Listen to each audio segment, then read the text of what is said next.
अभी तक हमने वीडियो एडिटिंग के बारे में बहुत सारी चीज़ें सीखी।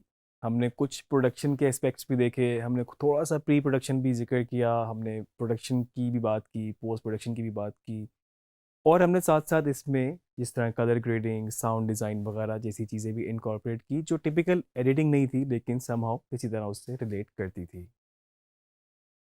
अभी तक आपने जितनी प्रैक्टिस की, मुझे उम्मीद है कि सारे टूल्स को सीखते हुए, सारी प्रैक्टिसेस को अप्लाई करते हुए, आप अब एक ऐसा इस स्टेज पर होंगे कि आप एक फाइनल प्रोजेक्ट बना सकते हो या इस तरह का हो कि एक बिल्कुल स्क्रैच से लेके आपके पास एक नैरेटिव, एक स्ट्रक्चर आपके पास टाइमलाइन पे बन सकता हो।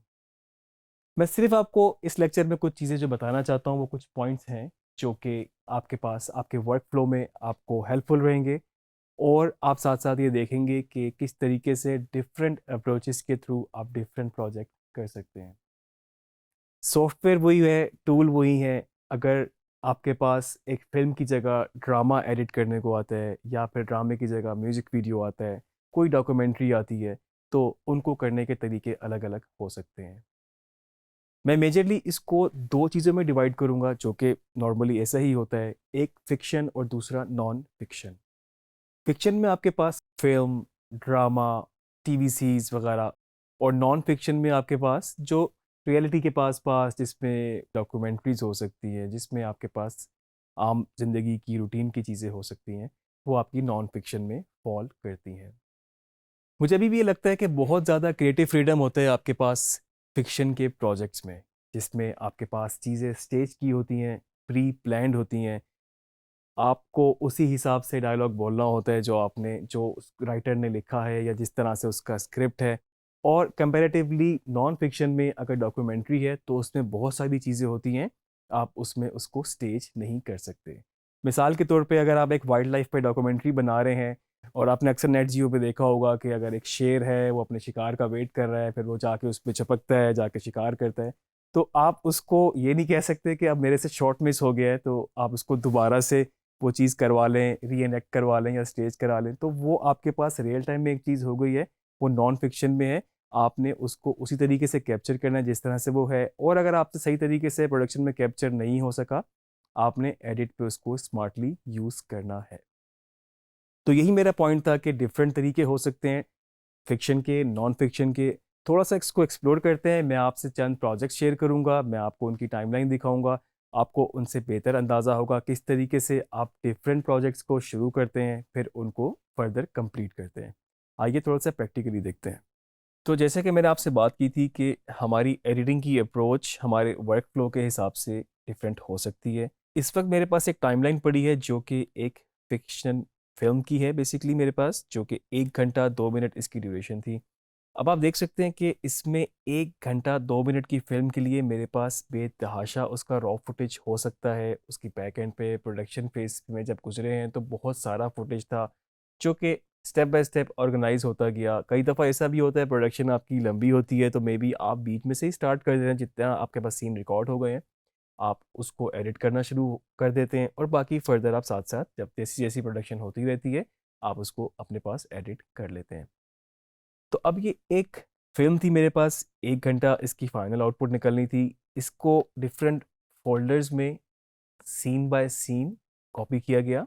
उसके बाद फिर इसके डिफरेंट सीक्वेंस जो आपको यहाँ पे नज़र आ रहे हैं, ओपनिंग मोन्टाज का अलग है, इसी तरह से मेरे पास आप देख रहे हैं कि इसमें कुछ चीज़ें इस तरह से हैं, कुछ पीछे पड़ी हैं, कुछ आगे पड़ी हैं, क्योंकि इसमें बहुत ज़्यादा इस तरह का काम था, जो आप समझ सकते हैं कि बहुत ज़्यादा डिफरेंट सोर्सेज़ से आपको फुटेज गैदर करके एक साथ कंपाइल करनी थी। उसके बाद different scene by scene basically यहाँ पर सीक्वेंस मेरे पास पड़े हुए हैं और उसके साथ-साथ जो मेन हमारी टाइमलाइन है, वो फाइनल सीक्वेंस के नाम से सेव है। तो इससे आप ये अंदाज़ा लगा सकते हैं कि जो अगर हमने डिफरेंट सीक्वेंस बनाए पहले, तो वो सीन बाय सीन अप्रोच को लेके हम चले और सीन बाय सीन छोटे-छोटे सीन्स एडिट करने के बाद उनको फाइनली अपने एक फाइनल सीक्वेंस में एक साथ हम रखते गए और उसका स्ट्रक्चर इस तरह से डेवलप होता गया। सीन्स को एडिट करने के बाद सारे सीन्स को कंपाइल किया गया। उसके बाद उनके कनेक्शंस बीच में देखे कि अगर कहीं पर कोई आपको कनेक्टिव शॉट, कोई आपको बी रोल और चाहिए या फिर आपको कोई कट अवे के तौर पे शॉट चाहिए तो वो आपने बीच में प्लेस किया, क्योंकि एक सीन का जब आप एंड कर रहे हैं और नेक्स्ट का स्टार्ट कर रहे हैं तो आपसे कोई कंफ्यूजन ये हो सकती है कि मे बी दोनों क्लोजअप शॉट्स पे हो रहे हो, उस वक्त आपको नहीं पता कि नेक्स्ट सीन किस पे जाएगा क्योंकि आपने उसको स्टार्ट करना ही शुरू नहीं किया। तो इस तरह की जो भी चीज़ें थी वो फिर आपने अपने फाइन एडिटिंग में जाके उसको बेहतर करना शुरू की। आपके पास जब ये स्ट्रक्चर बनता गया, आपने इसको फाइन एडिट किया, एक गो में आपने फिर इसको देखा, फिर हम इसकी और चीज़ों की तरफ आए जिसमें हमारे पास साउंड डिज़ाइन था। इसमें कई जगहों पे आपको दोबारा डबिंग करनी पड़ी और ऑब्वियसली वो हमें तभी पता लगा जब हमने इसको एडिट किया, जब हमने इसका एक ड्राफ्ट बनाया, हम रफ स्टेज से निकले तो कुछ जगह पे ऑडियो प्रोडक्शन में ही ख़राब हो गई थी। हमने बाद में उसको एडीआर किया, पहले कोशिश की गई उसको डिफरेंट सॉफ्टवेयर्स में या फिर प्रीमियर के अंदर रहते हुए ही कुछ बेहतर कर सकें। अब वो नहीं हुई तो फिर हमने ऑडिशन में ट्राई किया, अगर वहाँ भी नहीं हो सकी फिर हमने दोबारा से उसको डब किया, एडीआर किया। तो ये आपकी अप्रोचेस होती हैं जो कि आपको टाइमली डिसीजन लेने होते हैं और साथ साथ आप इनको इसी तरह से इम्प्रोवाइज करते रहते हैं। एडिटिंग का कमाल ही यही है कि आप उसको हर स्टेज पे उसको इम्प्रोवाइज कर सकते हैं और आप डिफरेंट चीज़ें उसमें ऐड ऑन कर सकते हैं। साउंड पे इसका काम किया गया, आप देख सकते हैं इस वक्त ये जो नीचे लेयर्स हैं सारी, ये इस वक्त साउंड की लेयर्स हैं। और उसके बाद फिर हम इसकी कलर ग्रेडिंग पे गए। ऊपर एडजस्टमेंट लेयर्स हैं जो कि डिफरेंट कट्स आपको नज़र आ रहे हैं और उसकी वजह ये है कि different scene wise, different situation wise उसको ग्रेड को छेड़ा गया और बाज़ जगहों पे आपने सेम ही यूज़ की क्योंकि वो एक ही जैसा सीक्वेंस था, एक ही टेम्परेचर में, एक ही एक्सपोजर लेवल में शूट था, तो वहाँ पर आपने उसको यूज़ किया। साउंड के बाद कलर ग्रेड और फिर साउंड की मिक्स एंड मास्टरिंग भी की गई।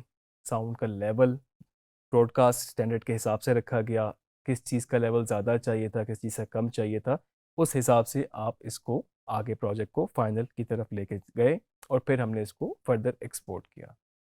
अभी ये एक एग्जांपल मैंने आपसे फिक्शन कैटेगरी में एक फिल्म के ऊपर बात की है। अब आप सोच सकते हैं अगर इसकी जगह आपके पास म्यूज़िक वीडियो होती या कोई टीवी कमर्शियल होता या कोई डिजिटल के लिए कमर्शियल होता, इंस्टाग्राम वीडियो होती, फेसबुक की वीडियो होती, कोई वीलॉग होता, कुछ भी होता, या फिर जिस तरह की इंट्रो वीडियोस वगैरह बनती हैं आपके फ्रीलांस में आपको अक्सर नज़र आता होगा इस तरह के प्रोजेक्ट्स, तो उसकी अप्रोच आपके लिए डिफरेंट हो सकती है। अगर म्यूज़िक वीडियो होती, आप इस तरह से शायद ना चलते सीन बाय सीन, क्योंकि उसमें आपके पास परफॉर्मेंस है और मे बी उसके बाद फिर उसका नैरेटिव है। उस परफॉर्मेंस को, उसके डिफरेंट टेक्स को, जिस तरह पिछले लेक्चर्स में हमने देखा, हमने उनको सिंक किया और फिर हमने उनके ऊपर नैरेटिव बेस एक स्टोरी बनाई जो कि हमने पहले से ही प्रोडक्शन में शूट की थी और हमारे प्री प्रोडक्शन में उस तरह से प्लान थी। और फिर हम उसकी कलर ग्रेडिंग और बाकी कोई अगर उसमें इफ़ेक्ट्स थे उस तरफ गए। और कमर्शियल में आप ये कह सकते हैं सबसे बड़ा आपको चैलेंज ही ये होता है कि आपके पास एक ड्यूरेशन है जो कि फिक्स है। अगर वो टीवी पे ऑन एयर होना है तो उसको 30 सेकंड, 40 सेकंड, 1 मिनट, जो भी इसकी ड्यूरेशन है उसके अंदर रहते हुए ही आपको उस एडिट को फाइनल करना होता है। इसके अलावा कमर्शियल में बहुत ज़्यादा वीएफएक्स का भी काम होता है, साउंड का भी काम होता है, ग्रेड का भी काम होता है। तो इस तरह से आप अंदाज़ा लगा सकते हैं कि आपके पास फ़िल्म हो, आपके पास ड्रामा हो, आपके पास कमर्शियल हो, म्यूज़िक वीडियो हो, किसी भी तरह का कोई भी जॉनर का आपके पास काम हो, उसकी अप्रोच डिफरेंट हो सकती है। तो ये प्रैक्टिसेस बहुत ज़रूरी हैं। किस तरीके से काम शुरू करना है, किस तरीके से उसको लेके चलना है वर्कफ़्लो को और किस तरीके से उसको फ़ाइनल करना है। क्योंकि टूल सीख लेना और उसके बाद बाकी आप जस्ट इफ़ेक्ट्स वगैरह ये चीज़ें सीख लेना, उनसे आपका काम नहीं चलेगा। आपको प्रोफ़ेशनली ये सारी चीज़ें आनी चाहिए। मैं अभी आपको ये फ़िल्म की बात कर रहा था कि जो कि 1 घंटा 2 मिनट इसकी ड्यूरेशन है। थोड़े से मैं आपको स्पेसिफ़िक इसमें से कुछ चंक्स भी शेयर करता हूँ, ताकि आपको अंदाज़ा हो कि जस्ट उनको एडिट इस तरह से नहीं किया गया कि बस आपने शॉर्ट्स को पकड़ के जॉइन कर दिया या फिर आपने उनको असेंबल कर दिया। पूरा आपको लिंक बनाना पड़ता है with the help of audio, colour grade और जो भी उसकी एम्बियंस है उसके हवाले से। मैं आपको इसका एक सीन दिखाता हूँ शुरू का थोड़ा-सा, और मैं आपको साथ-साथ थोड़ा-सा एक्सप्लेन भी करता हूँ कि जिस तरह के शुरू में एक इसका ये मोन्टाज था, हम क्विकली इसको स्क्रॉल कर लेते हैं आगे और मोन्टाज के बाद हमारा जो एक्चुअल फ़िल्म शुरू यहाँ से हो जाती है।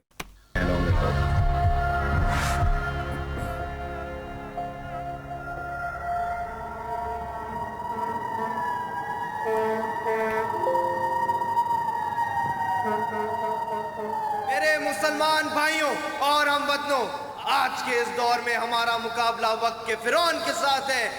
मैं अभी आपको अगर बिल्कुल थोड़ा सा वही बताऊं कि आप देखें कि इसमें एक एम्बुलेंस की सायरन की आवाज़ आपको सुनाई दी है, वो आपके पास यहीं से इन होना शुरू हो गई थी। शुरू में उसका लेवल ज़्यादा था और उसके बाद आपने उसको आहिस्ता आहिस्ता कम किया ताकि आप अपने डायलॉग की तरफ आ सकें। अगर मैं आपको इसको दिखा सकूं, आप देख रहे हैं कि ये इसका लेवल था और जहां डायलॉग आने लगा आपने उसको यहाँ पे कम किया और आप इसको एक स्टैटिक लेवल पर ले गए और आगे भी फर्दर आप उसको चेंज करते रहे। और इसी के साथ साथ इसको मैं जूम आउट करता हूँ ताकि आपको नज़र आ सके। ये डायलॉग इन हो गया, वो माइक में बोल रहे हैं, असल में उस तरह से आवाज़ नहीं थी। इस पे भी इफ़ेक्ट लगाए गए जिसमें आप देख सकते हैं डिले और बाकी रिवर्ब भी लगाई गई, जिसकी वजह से इसका आपको इस तरह से सुनाई दे रही है। फर्दर ये डायलॉग आगे चलते जाएंगे, आगे मज़ीद चीज़ें ऐड होती जाएंगी। आप नोट कीजिएगा कि जैसे जैसे यहाँ पर आपका ये CTI मूव हो रहा है, आपको नए साउंड के एलिमेंट, यहाँ पर नए कट्स आ रहे हैं। इस वक्त क्योंकि ये फाइल जो है, जो सोर्स फाइल है, ये ऑफलाइन है, लेकिन इस वक्त जो फाइनल फाइल ऊपर है वहाँ से प्ले हो रहा है। लेकिन जब जिस स्टेज में ये एडिट की गई थी तो बिल्कुल ये कट्स इसी तरह से ही वहाँ पर लगाए गए थे और अभी भी इसी फॉर्म में आप उसको देख रहे हैं।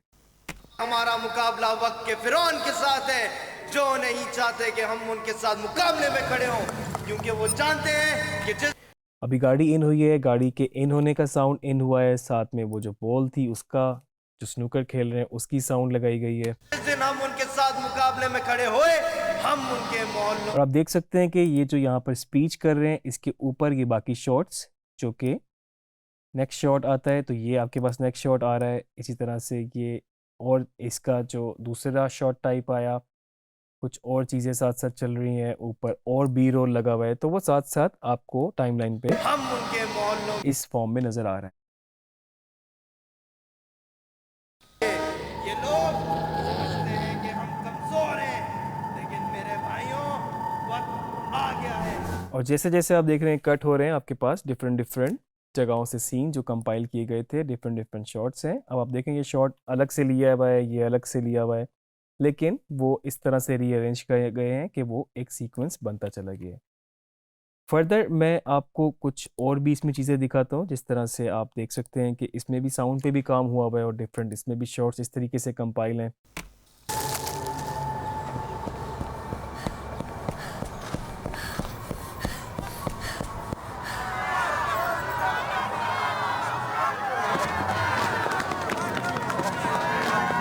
आपको डिफरेंट कट्स भी यहाँ नज़र आ रहे हैं, डिफरेंट साउंड्स इस तरह से इन हो रही हैं। क्राउड की है, अगर सांस फूलने की आवाज़ है, भागने की आवाज़ है, तो वो सारी आपके पास अलग अलग लेयर्स में चल रही हैं।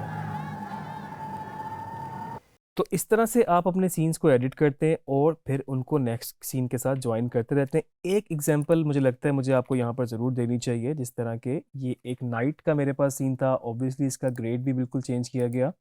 तो एक और मैं आपको यहाँ पर ये दिखाता हूँ कि किस तरीके से फिर ये ट्रांजिशन हुई है डे वाले शॉट से उसमें।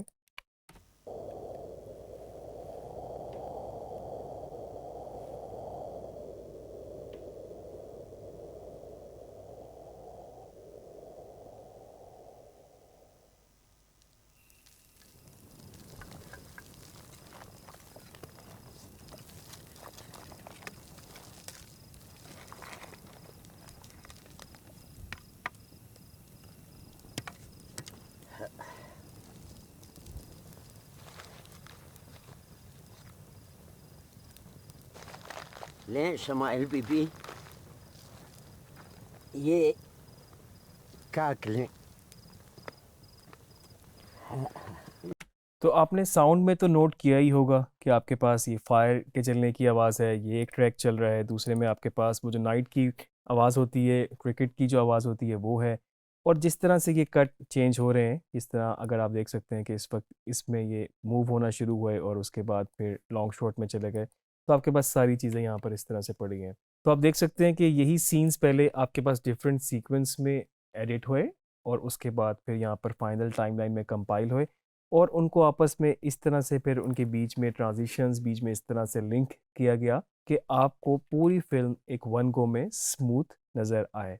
तो आपके पास फिक्शन में ये मार्जिन होता है कि आप इनको सीन को, शॉट्स को इस तरीके से रीअरेंज कर सकते हैं कि लिटरली उनका मीनिंग, उनका स्टोरी टेलिंग बिल्कुल बदल सकती है। फिक्शन, नॉन फिक्शन मेरे ख्याल से डिफरेंस भी आपको बड़ी हद तक क्लियर हुआ होगा। ये फ़िक्शन थी, ये स्टेज की हुई चीज़ें हैं, प्रॉपर स्क्रिप्टिंग के साथ इनसे एक्ट कराया गया, प्रॉपर एक्टर्स थे और बार-बार एक चीज़ को कराया गया जब तक वो सही नहीं हो गई या फिर आप उसको मैच कट के हिसाब से शूट ना कर सके।